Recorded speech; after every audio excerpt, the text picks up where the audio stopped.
Կա այն թյուր կարծիքը, թե 1992-94 թվականների Արցախյան պատերազմի ժամանակ մենք հաղթեցինք, որովհետև այդպես կամեցավ Ռուսաստանը։ Սա շատ վտանգավոր տեսակետ է։ Ռուսաստանը բացարձակապես այստեղ կապ չունի, մենք հաղթեցինք,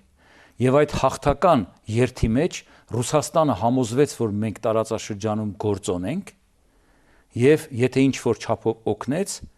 պայմանավորված էր դրանով։ Ավելին ասեմ,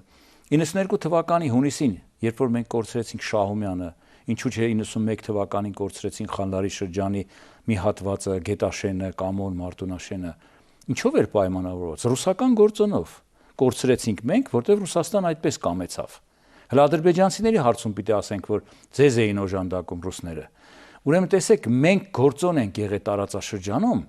ապացուցեցինք, որ Հայաստանը, նորաստեղծ Հայաստանը ձևավորում է հզոր բանակ,